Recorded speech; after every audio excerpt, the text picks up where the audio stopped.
മാത്യു കുഴൽനാടന്റെ ഭരണപക്ഷത്തിനെതിരായ അഴിമതി ആരോപണം സഭയിൽ ഉന്നയിക്കുന്നതിന് അനുമതി നിഷേധിച്ച് സ്പീക്കർ. മതിയായ രേഖകളില്ലാത്തതിനാൽ അനുമതി നൽകാനാകില്ലെന്ന് ചൂണ്ടിക്കാട്ടിയാണ് സ്പീക്കർ നോട്ടീസ് തള്ളിയത്. സ്പീക്കറുടെ നടപടിയിൽ പ്രതിഷേധിച്ച് പ്രതിപക്ഷം സഭയിൽ നിന്ന് ഇറങ്ങിപ്പോയി.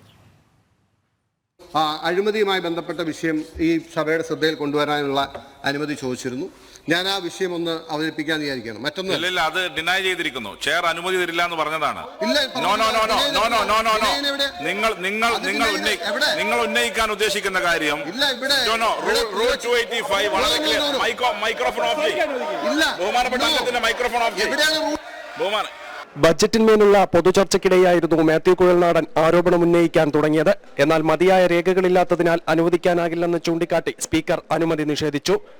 285 ഒരാൾക്കെതിരെയുള്ള ആരോപണം സംബന്ധിച്ച നടപടിക്രമം, അതിൽ സെക്കൻഡ് പാര, അങ്ങനെയുള്ള ആരോപണം സഭയുടെ അന്തസ്സിന് ഹാനികരമാണോ, അങ്ങനെയുള്ള ആരോപണം കൊണ്ടുവരുന്നത് കൊണ്ട് യാതൊരു പൊതുതാൽപര്യവും നിറവേറ്റുന്നില്ലെന്നും സ്പീക്കർക്ക് അഭിപ്രായമുണ്ടെങ്കിൽ അങ്ങനെ ഏതെങ്കിലും ആരോപണം കൊണ്ടുവരുന്ന ഏതൊരു അംഗത്തെയും ഏത് സമയത്തും സ്പീക്കർക്ക് തടയാവുന്നതാണ്.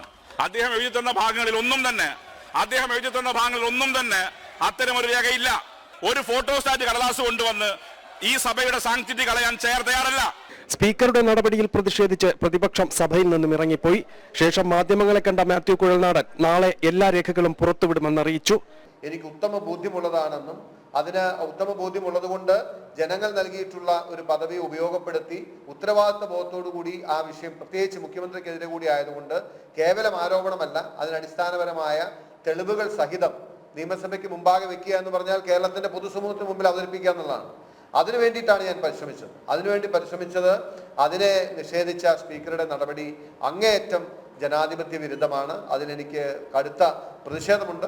പൂർവാധികം ശക്തിയായി ഇതിന്റെ മുഴുവൻ ആധികാരിക രേഖകളോടുകൂടി പൊതുസമൂഹത്തിന് മുമ്പിൽ ഇനി ഈ വിഷയം അവതരിപ്പിക്കുന്നതായിരിക്കും. നേരത്തെ എക്സാലോജിക്കിന്റെ അഴിമതി ഇടപാടുകളുമായി ബന്ധപ്പെട്ട് പ്രതിപക്ഷം നൽകിയ അടിയന്തര പ്രമേയ നോട്ടീസിനും അവതരണാനുമതി നിഷേധിച്ചിരുന്നു. ജനം, തിരുവനന്തപുരം.